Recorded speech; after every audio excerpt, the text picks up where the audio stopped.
you try and take, the best that you think is right, into whatever you try and start up. And it's difficult because Ladies and gentlemen, welcome to another Pioneers Pathway podcast with me, Sharia, joined as always by my good friend, Mr. Villani. How are you doing? I'm doing well, thank you. How about you? All good, Liam, all good. How's your week? It was good. It's been an interesting week. It's nice that it's the weekend now. Nice to have a bit of rest. Absolutely. Talking of interesting, we have a very interesting guest with us today. What can you tell us about him? Yes. So we're really excited to have Jason on our show today. I don't really want to give too much away because we'll let him introduce himself. But what I can say is he brings a really unique perspective on entrepreneurship, business, and a really sort of personal touch. Not just all about the business and making the money, but the actual person behind the entrepreneur. So should we let him give doing a bit of an introduction? That's a good show. Absolutely. Welcome, Yeah, hand Jason. over to him. yeah, good morning, guys. Thanks for having me on your podcast today. It's great to be here. I think we're in different countries, so it's always great to meet online. My name is Jason Green. I'm nowadays, I used to be an entrepreneur. I'm now a certified EOS implementer, and what I do is help business owners and their leadership teams get what they want from their business. That's pretty much what I do these days. So, Jason, first of all, what sparked your interest in entrepreneurship? Probably my father, to be honest. He was an entrepreneur. Um, he had a number of hair salons of all things. So he had a number around where I lived. I think it ended up being four or five in total. Went up and went down through the years, and I spent many years watching him run his business and manage and lead people. And I guess that's where my idea of being an entrepreneur and running my own business came from. So, would you say, that was sort of was there a particular defining moment, maybe in like your teens, where you thought, okay, my father's done this for like a number of years, rather than going into like a corporate role? Is there a particular, moment that made you, shift towards that entrepreneurship path? Yeah, it'd be lovely if I'd really led my life with that much intent. That would be great. I wouldn't say there was a moment. I think like many entrepreneurs, I had jobs. I'm coming out of university. Um, my background is technology, so I did a computer science degree. We all went to your viewers probably don't know, but we all went to the same secondary school, which is quite interesting, John Lyons. Then I went off to university in Manchester, did technology, and had a number of jobs within technology. And I think like many entrepreneurs, I was probably, I saw my father do it, obviously, so that had an impact. But I think I was an accidental entrepreneur. I actually, come to think of it, I joined in 19 around about 1994. I joined an internet startup business. I was like number 10 in the business. And I was part of the business of the leadership team that took that business from 10 people to 250 people, and we sold it in sort of 98, 99. So I guess being involved in that journey, um, probably if we're going to say a defining moment, that was probably the defining moment, because coming out of that, I then started another business. I started a business with, as a founder with some friends from that business. That was a complete failure. Well, depends how you define failure. So I guess that was a defining moment. But I think like many entrepreneurs, it wasn't really planned. I think it was, I'm an accidental entrepreneur. So, I'm now unemployable. And So what was it like going from, being, number 10 in a startup to founding your own business? Did you like, find it to be completely different? Because, it's a huge, increase in responsibility, isn't it?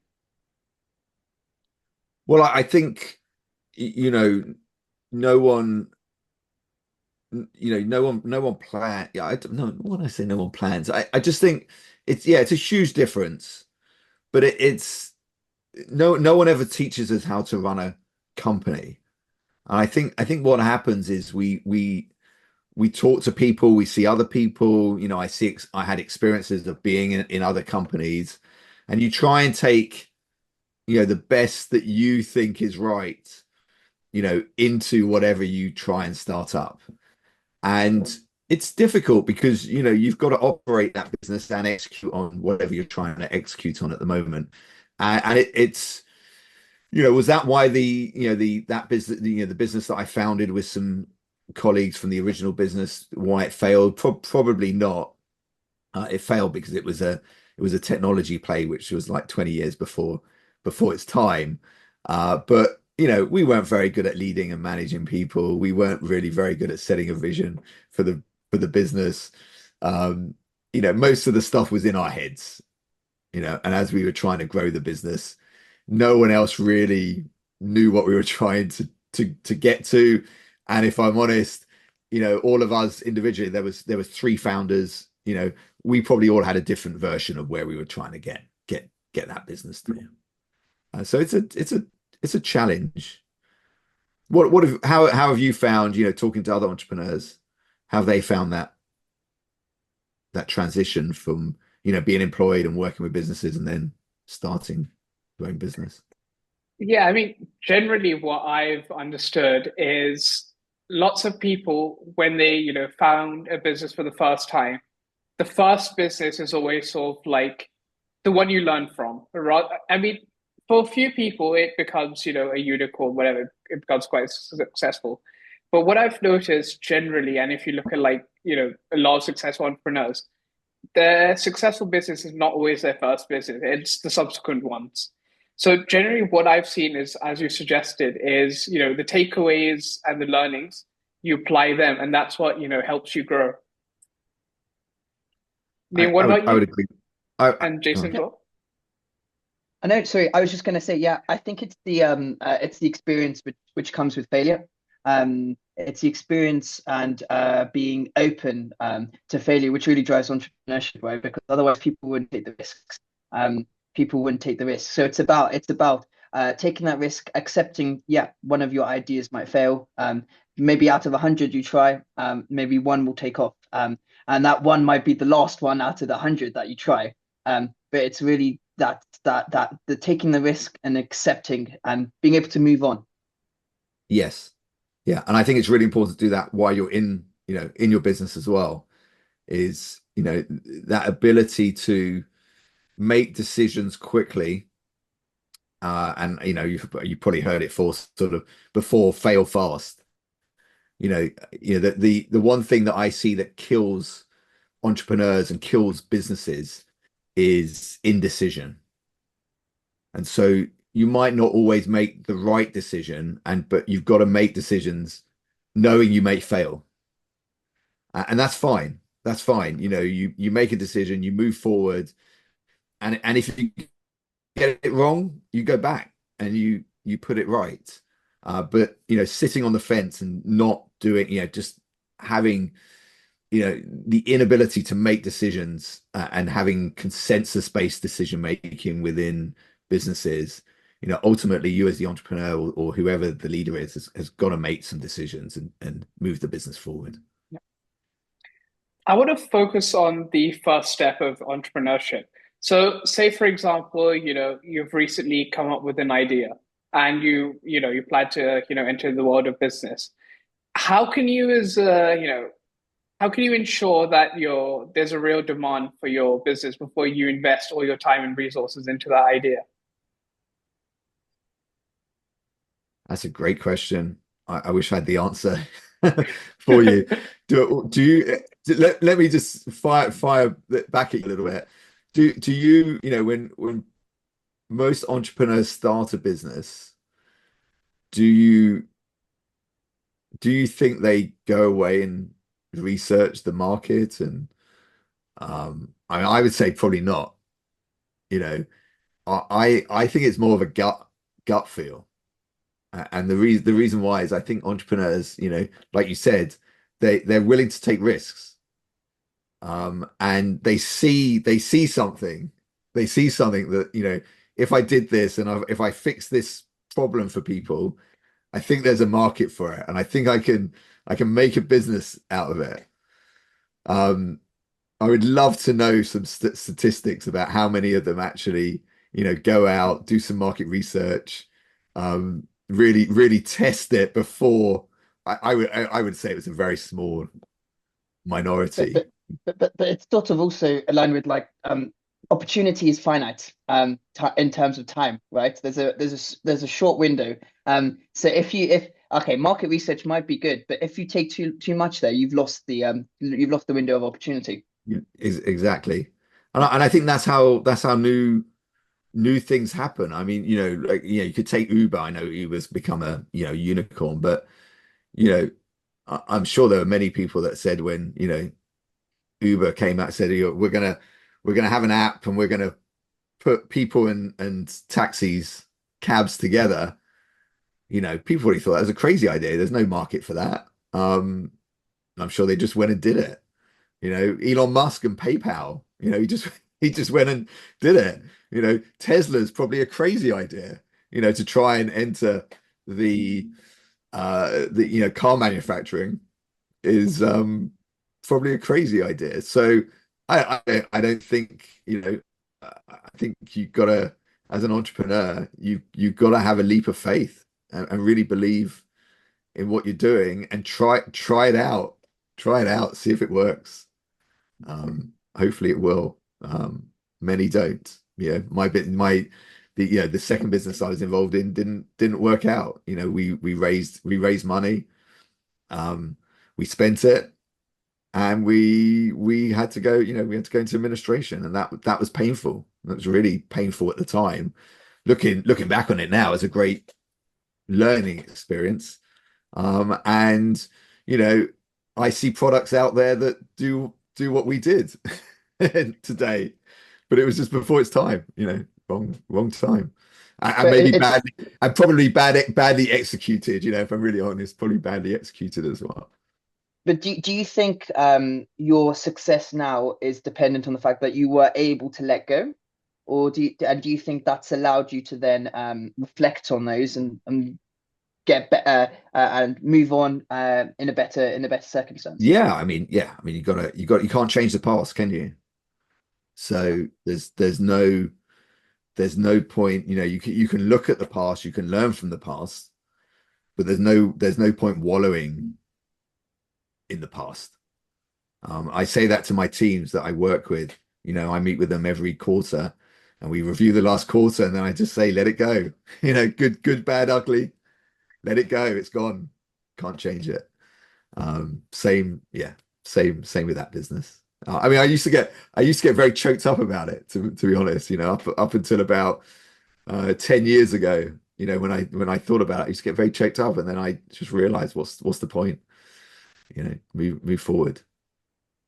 So, moving on can be quite hard, but if there was someone in that position today, what, tips would you have for them? Like, what would you say is the best way to sort of move on? Would you say it's more of like a time thing? How they say time is the best healer, or, is there anything you did actively to help you get over that challenge? I think if I could go back to, time obviously is great. And I was a lot younger, so I was less self-aware about myself and my feelings. So it was, it really hurt. Um, I would get a coach. I would get a business coach.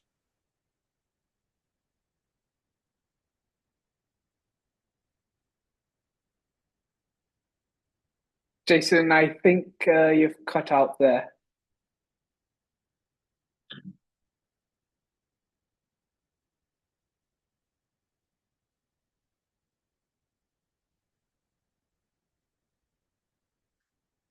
Oh, have I? What's Yeah, going on? it's okay now, right? Sorry. Okay, don't know what happened. Where did I get to?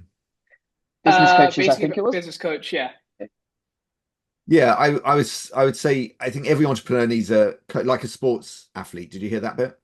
Yeah. yeah, Yeah. So I think um if I'd had a coach at the time, they would have helped me sit down, analyze it, learn from the failings, and help me set a path to go forward.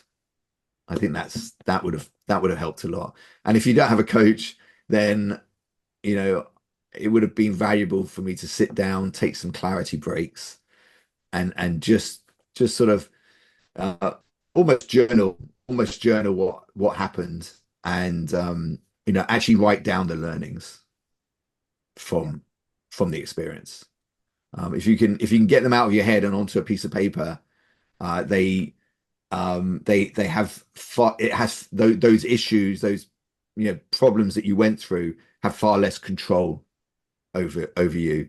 They become external to you rather than internal to you. great. That was a very interesting conversation. Because entrepreneurship, it's never easy, right? And especially, if you have that, rejection or your business fails, it's very hard, and it's It's very personal. important It that feels personal. exactly because you spend your a long time working on this idea, and when it doesn't work out, it can really hurt. So it's important that I think that founders should really take care of their mental health, and they should take a step back and reflect on the whole process behind it, because just because you failed once doesn't mean you'll fail again. Exactly. But Exactly. starting out a business, you need to have a clear vision. And how would you say a founder can define these clear visions and missions early on? Yeah, I think often, you know, entrepreneurs don't spend the time doing that sort of stuff. And I get it, and often the first year or two in a business is quite easy, and there's an argument for not doing it, not sort of setting out your vision. There's an argument to just get started, get a small team together, and just start making things happen. And I see that a lot in entrepreneurs that start, and it's easy because it's a small team. You don't have much complexity in your business. It's quite simple. However, if you can just lay down a few simple, if you can just answer a few simple questions early on in that entrepreneurial journey, you can you can run your business with more intent, and you can share that vision with the rest of your team, even if it's a small team. And then when you want to hire people and get people onto, into your business, you can say, this is where we're going, and get them excited about the journey that you are trying to take everyone on, and you're trying to get everybody involved on to try and achieve it. And there's a few questions that you can answer. I don't know if you want to go through some of those questions. Is that No, absolutely, absolutely. Let's go worthwhile? through it. Yeah. So I think there's 8 questions to answer. Very simple questions. The first one is, what is your core values? And so this is about, what do you want? How do you want people to behave in your business? So and it's a little bit like great parents. There's a great book. I think forget the guy's name, Thomas someone. He wrote this book in the 60s called Parent Effectiveness Training. And he said great parents do 3 things better than good or average parents. First of all, they have a handful of rules. Secondly, they repeat themselves often. Third thing, they walk the talk. So your handful of rules within your business is essentially your core values, how you want people to behave. in your business? What are the characteristics? Because without defining and helping your people understand how you want them to behave, you have no framework to have a conversation about where they're succeeding, where they're falling short. And so it helps you get all the people in your business feel as though they're the right people, and it helps you drive the culture in your business. So can I give you an example? When I was running my business, I didn't have core values. And so people used to annoy me a lot they used to do stuff that really annoyed me. They used to act in a way that didn't resonate with, how I like to live my life, which is, things like, do the right thing and do what I say, and help first, be humbly confident. Don't be an idiot. Don't be a dick for a better word. And always trying to become the best version of myself. And so I used to see people in my business that didn't do that stuff, and it used to drive me mad. But when I used to talk to them, it was I couldn't go back to something that we had agreed on. I hadn't told them that I wanted them to be to do the right thing all the time. So when they didn't do the right thing, I couldn't call them up on not doing the right thing because I hadn't given them a framework. I hadn't given them a set of rules to live up to. And so that used to drive me crazy. But once I had some core values, I used to interview people and say, look, if you do not think you can live up to these core values, this isn't the place for you. Go somewhere else where you can. So you've got to set some core values. That's question number one. Is this making any sense? Yeah, no, absolutely. Yeah. Question number two is what's your core focus for your business? So you don't get distracted from shiny stuff. And a lot of this comes from Simon Sinek. You probably heard of him and his why. I think even Steve Jobs talked about why. I think there's a video on it. But it's why you do what you do is what you love doing. Why does this business exist? Why did you start it? And it's bigger than a goal, and it's and often you don't know what the company does by the why. Disney's why is making people happy. Well, there's lots of ways that you can make people happy. That was their purpose. So you've got to have a purpose. My purpose is helping entrepreneurs get what they want from their business. That's why I do what I do. And what you do is what do you do better than anyone else? If you just sell popcorn, well, it should probably just be popcorn. What is it? And so if you know why you do what you do and what you do, where those intersect, that is the core focus of your business. And you want to bring people into your business, if it's helping the planet, great. You want to get people in that want to help the planet, and what you do best could be solar panels, whatever it is. So you've got to figure out what your core focus. You just got to ask yourself why. Keep asking yourself, why am I doing this? Why am I doing this? Because ultimately it won't be for money. There'll be a bigger reason, a bigger calling, and you've got to get everybody involved in that. So that's question number two. Question number three is what's your big hairy audacious goal? Where are you going? What is the top of the mountain for this business? Because you've got to get everybody to climb the same mountain. Otherwise, you're going to end up in different mountains. I don't know if any of you saw Arnold Schwarzenegger's Netflix No, series. I haven't had the chance to. Oh yeah. Oh my God, got to watch it. He talks about vision. He's like crazy about vision. And it's so true. He had three visions. He had three mountains that he was climbing in his life. First one was to become Mr. Universe, which he achieved. The second one was to become a movie star, not an actor, which he achieved. And the third one I think was to become the president of America, but he wasn't born there, so couldn't. So he did the next best thing, which was to be, I don't know what they call them, the mayor of California, or he ran California for a couple of terms. So you gotta have that, where are you going? Where are you going? Is it to help 1 million people? Is it as Coca-Cola? Coca-Cola's BHAG was to put a can of Coke in the reach of every human being on the planet. I think they probably achieved it. Nike was to crush Adidas. Where are you going? Because if you know who you are, what you love and are great at, and where you're going, you can get everybody on that journey. Sorry, just a quick question. How does one find out why? That overarching question of why am I doing this? Because I Yeah. feel like a lot of entrepreneurs, as we, discussed earlier, it's the gut feel and, they tend to go through with it. But, that why is sometimes, it's missing. Yeah.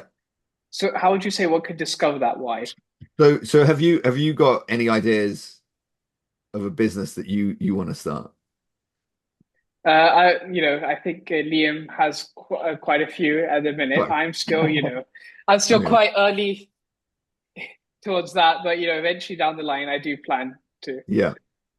So you just gotta keep asking why. Why am I doing it? So give me an example of a business that not the detail, but just overview. Okay. Should we say, Joe, maybe we talk about the solar panels we were talking about? So Yeah, obviously, sure. Let's go with that um, solar panel example. renewable Okay. energy, Okay. big So big industry, right? Renewable energy. So yeah, solar panels. yeah.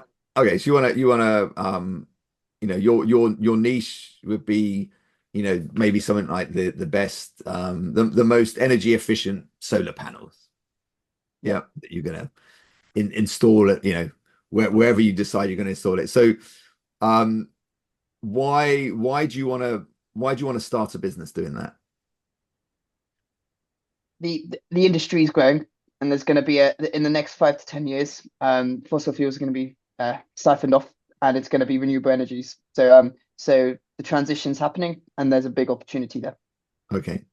And so there's a big opportunity, and what would that mean to you? That would mean, yeah, unashamedly financial success, hopefully, because if there's Yeah. an opportunity, hopefully you can translate that into big revenue streams. Okay.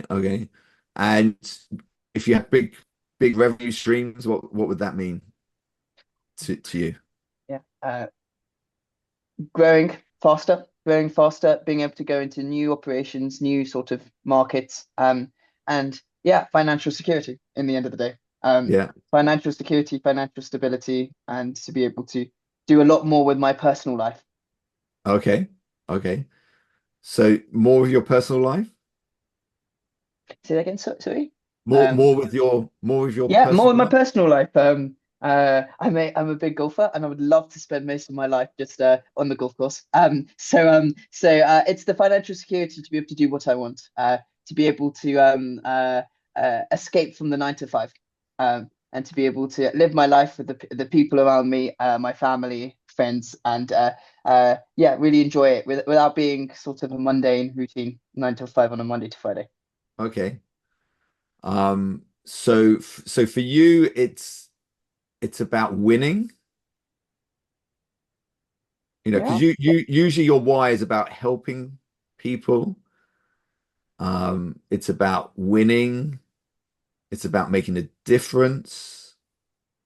So what is it for you? It's about, yeah, I think it's about making a difference and being able to uh narrow down my energies into something that can make like a transferable difference, but also to be able to afford to have the opportunities in life, and to be able to do the things I like, and I love to do, and to yeah, to be able to try innovative ideas, and to yeah, take the risks and be able to afford to take the risks. Okay. We're not really getting to your why at the moment. Yeah, it's very I mean, hard. Can it is I it just is say very hard. I it's mean, very hard. we're sort of I mean we're sort of getting to the sort of freedom that you want. Yeah. Yeah. So we're sort of getting to your why, Yeah. aren't we? You know, Yeah. so No, no, no, no, it is. you want the freedom to spend time with your family, to be able to take more risks because you're financially secure and that sort of stuff. But why would this business exist? Because I think if you're looking at renewable energy, people need the power to be able to drive their own lives. They need to be able to get up in the morning and go to bed at night with, if you're saying it, with solar panels, electricity, right? They need to be able to fuel their lives. It's such a transferable, such a valuable commodity that is power, right? Okay, So so so and we're getting somewhere here. yeah, So your sort of why, I mean, we could take this further, but you know, we haven't got all day, you know, is about giving people the ability to power their lives. yeah, yeah. You know, that's not a bad Yeah. why. That's not I a bad tell you, why. it's interesting because and I don't know if it's just me in my sort of view on entrepreneurial things, but you do focus a lot on you're going to get out of it, right? What you're going to get out of it, but maybe what you're going to get out of it is what other people will get out of it, and that's sort of like the secondary sort of wave. Exactly. Yeah, yeah, yeah, So just imagine if you're, you know, this is, you know, very, very, very quick. We've done this, but just imagine if you're, you know, you start that company, you have a core focus, which is, you know, helping people power their lives through you know efficient energy, so and you know efficient solar panels. Okay, so yeah, could you hire people that shared that yeah. purpose and that you know that purpose? That's hard, isn't it? Because you can't, in a 5 to 10 minute interview, and maybe reading a CV, you can't always understand that or No, understand what no, their innate beliefs are. but they can understand what you're trying to do in two very you know simple statements. You know, this is our purpose, this is why we're doing this, and this is what we're doing, and they can decide whether they want to be part of that Yeah, journey yeah. or not. Can I just to follow up, because obviously we spoke about one specific having one specific line of business. How would you advise people running sort of larger scale conglomerates with multiple lines of of business, different industries, or also, to be honest, second, third generation, maybe family business owners who aren't the people who originally started it? How did they sort of get that why? Um, Yeah. Well, when they inherit a complex situation. yeah, okay. So for larger you know, conglomerates, I'm not an expert there. So, you know, I work with companies with 10 to 250 staff. That is my sweet spot. That's what I know about. So I can't really answer for that. But, you know, family businesses where you've got, you know, generation after generation, um, it's still the same process. You know, whoever's running the business, you know, money is just fuel, you know, to help you achieve.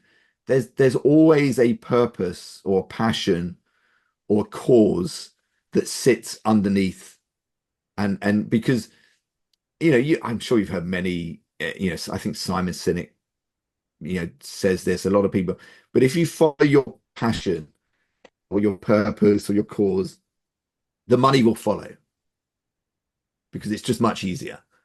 Um, so it's the same process. I mean, you just got to sit down with your leadership team and say, you know, get together and ask, you know, why are we doing this? What is the purpose, cause, or passion?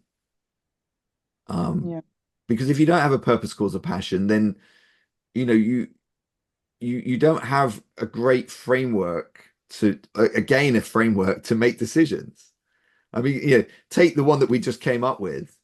Um, you know, you may be running that business and someone, you know, this is extreme, but someone might come along and with a great opportunity where you can make a load of money with fossil fuel generators. Okay. And then all you got to do is ask yourself, does this fit with our core focus? You know, helping people keep the power on, and energy saving, renewable energy, or Yeah. whatever it is.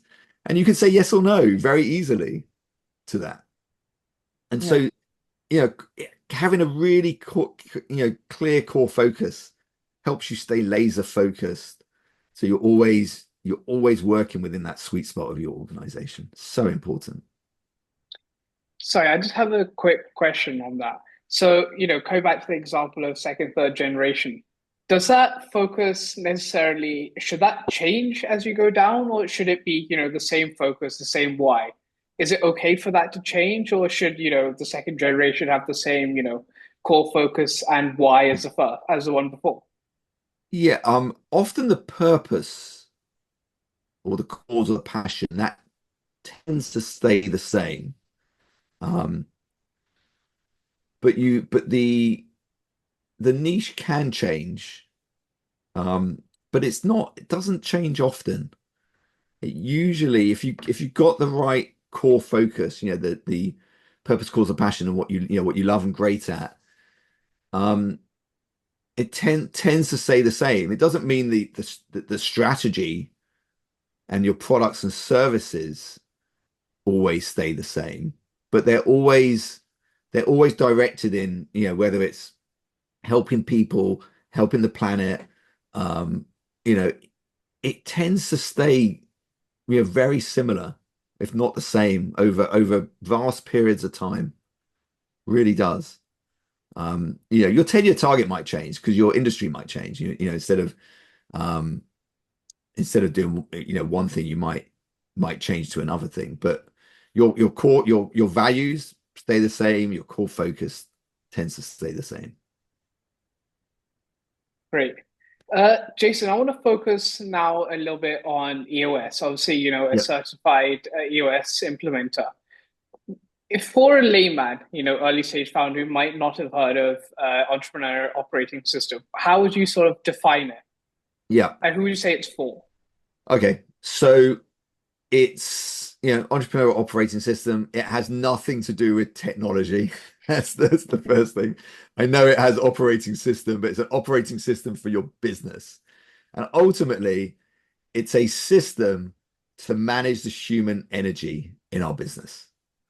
It's a system to help you harmonize and orchestrate all the moving parts in your business, to ensure that everybody in your business is, rowing in the same direction, helping you achieve the same vision and plan that you all share. And the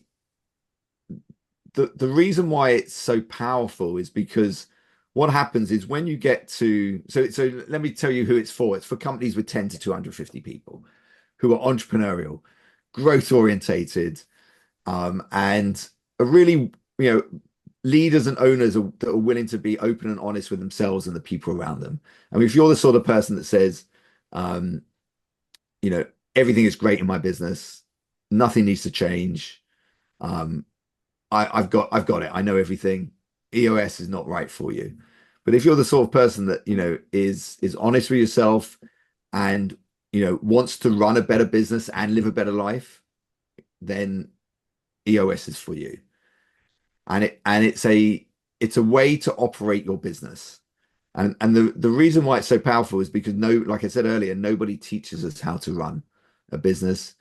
And what I see before companies operate on EOS, they spend all their time as a leadership team arguing how to, run their business. They talk about KPIs and OKRs and what does vision mean and what does this mean and what does that mean.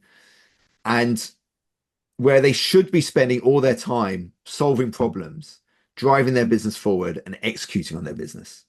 And so EOS is an out of the box solution, a proven way, a set of simple tools, to run your business, to get everybody aligned so you can spend all your time, effort, energy on executing on your business. It's as simple as that. So, as a founder, we came to a point of why would you want to implement, such a system? So why would you sort of say that, if you had to sort of convince someone to say, right, you need to implement EOS, how would you sort of, convince them? Because a lot of founders will look at the cost of this and say, right, well, is it really worth it? Is it not? Whatever.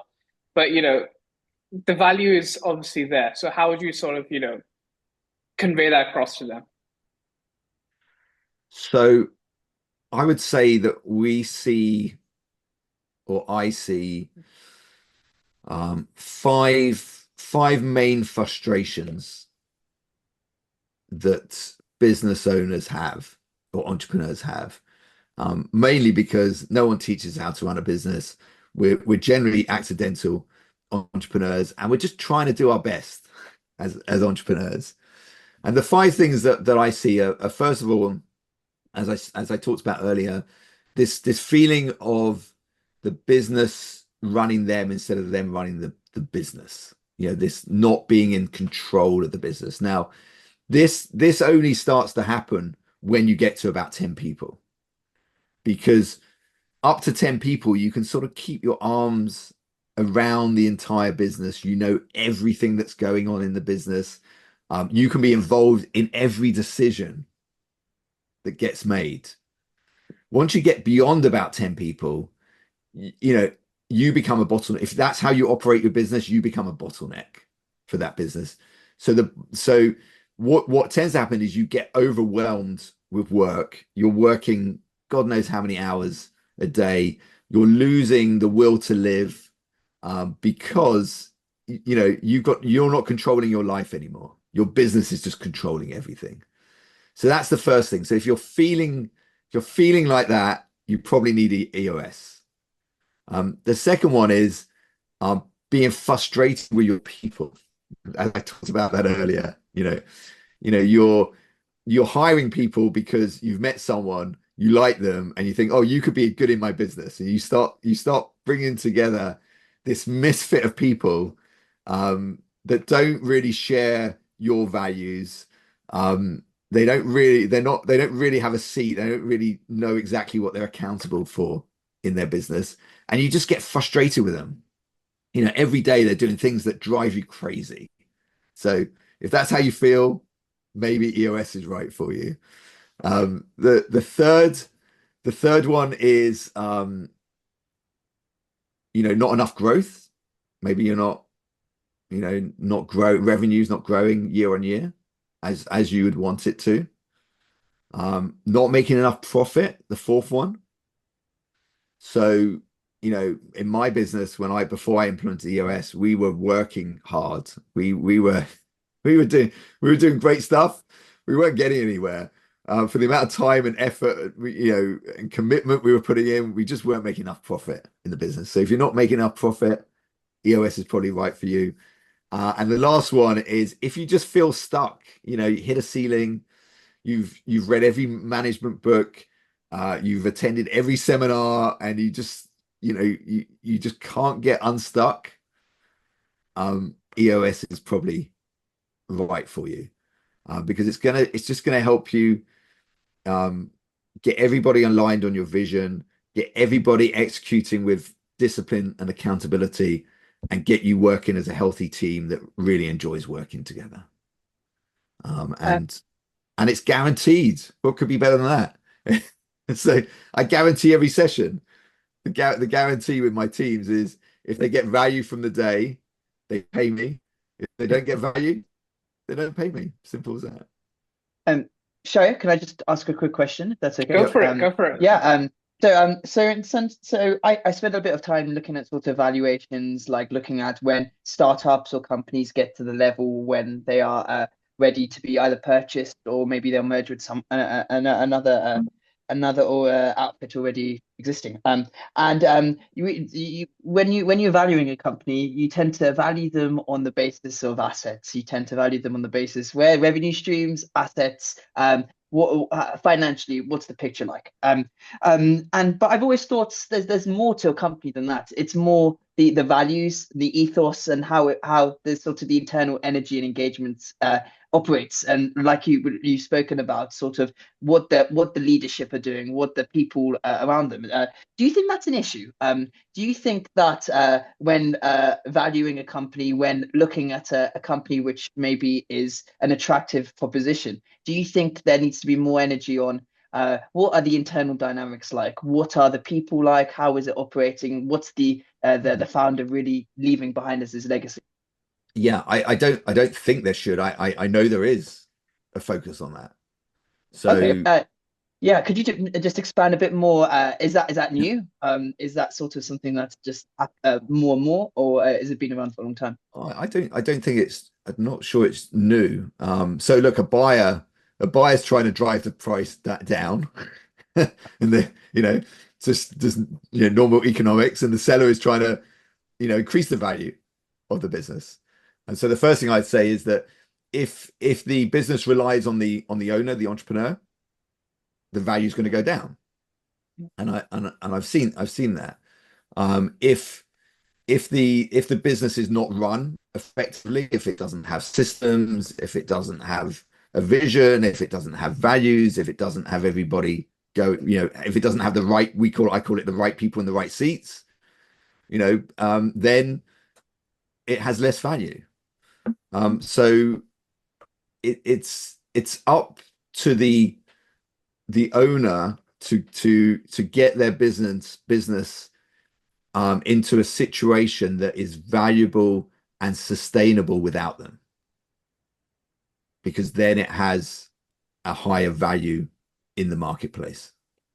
Yeah, and that's something that you guys do you guys focus, or do you spend a lot of attention to that process when you're trying to entrepreneurs are trying to position their companies Yeah, I maybe mean that's for the what next stage? EOS is all about. It's all about taking a business from an owner.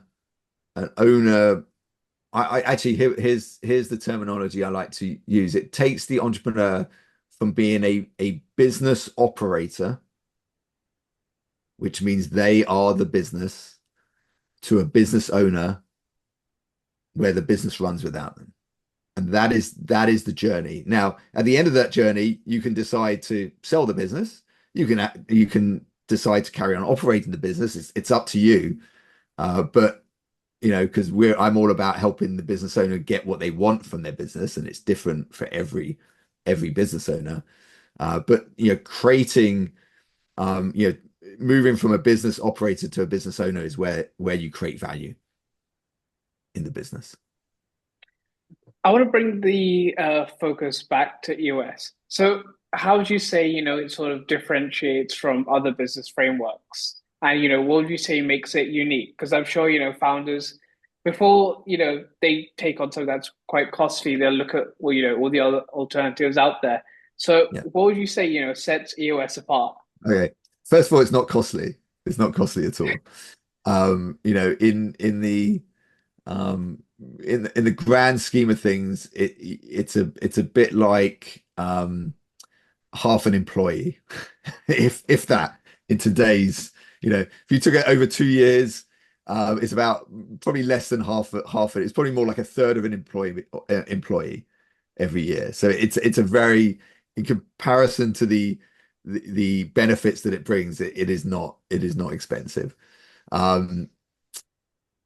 The second question, what was the second question? What was the end of that question?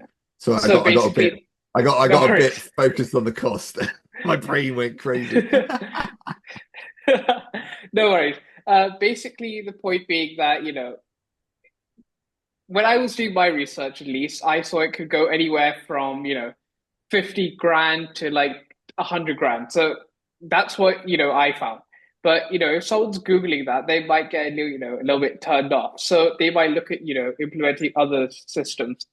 What would you Okay, say? yeah. So the other What are your systems. thoughts on Okay. those? Yes. Okay. So I think what differ two things I would say here. So what differentiates me, because there's lots of business coaches out there. Okay, I'm not a business coach. the difference between me and a business coach is that I work with the leadership team, and EOS implementers, we work with the leadership team over a period of about 2 years to help them, get what they want from their business. Get them on the same page of the vision, get them executing with discipline and accountability, and working as a healthy team, and getting that throughout the organization. Now, there are other operating systems out there. There's Scaling Up, I think you've probably heard of that. I think there's eMyth is another one, and there's other ones out there.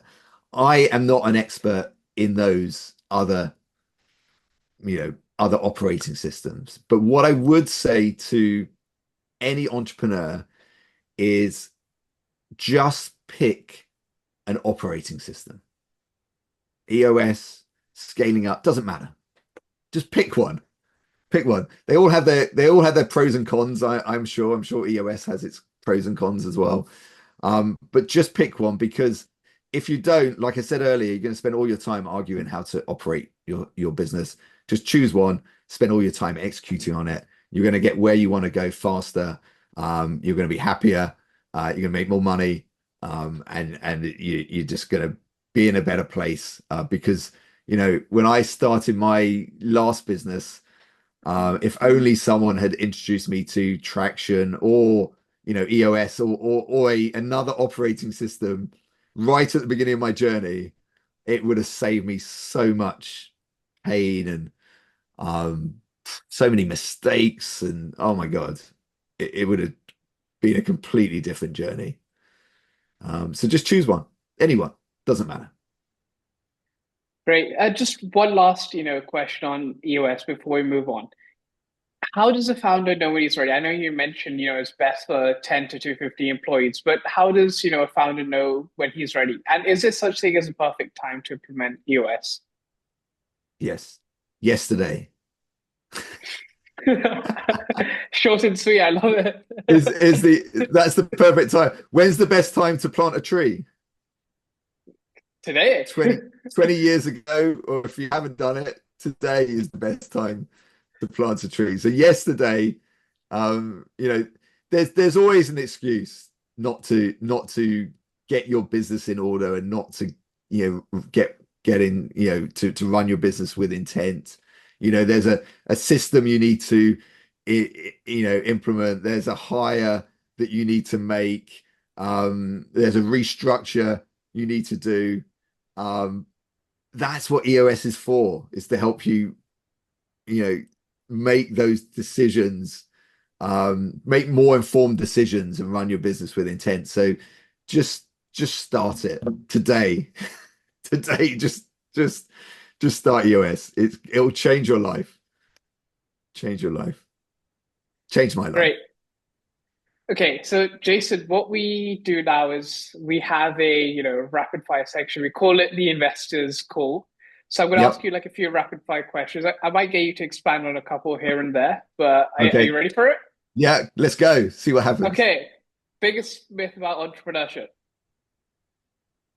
That it's easy. Okay. What entrepreneur you look up to and why? I would say it's a bit of a cliche, but Steve Jobs, because he ran his great big organization like a small business. It was entrepreneurial to the end. Okay. One thing you wish you knew early in your career? EOS. No joke. No joke. Okay. The most challenging part about being an entrepreneur? Most challenging part about being an entrepreneur, I would say that you have to turn up every single day, no matter what is going on internally in your life. You have to turn up. The best advice you've ever received?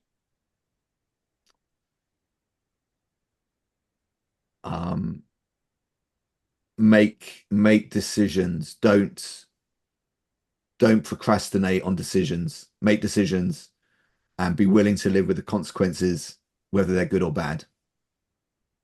Last one, your biggest regret. Well, business or personal? Both, either or. But personal, not doing a ski season, and business, although I will be doing one at some point. Business, biggest regret, um, getting into business, having a business partner that was a narcissist. Okay, great. Jason, it's been a pleasure having you on today. I'm sure, Liam has learned a lot and I've personally, taken a lot away from it, especially, why are you doing the business? I know we had like a really, in-depth discussion on that. Yep. So, it was a pleasure having you on, Jason. It's been all my pleasure. Really enjoyed it. Where can, our listeners, find more about you? Is there any, website you have you want to talk? Like, anyone can Yeah. contact you? Yeah. So you can find me on LinkedIn. It's probably the best place. Just look for Jason Green, EOS Implementer. I do have a microsite on EOS Worldwide, but I think LinkedIn is the best place, or just email me at jason.green@eosworldwide.com. And if you want a copy of a book called Traction, which describes the EOS model, it's like a manual for EOS. DM me, I'll send you a copy. Great, Jason. Thank you so much.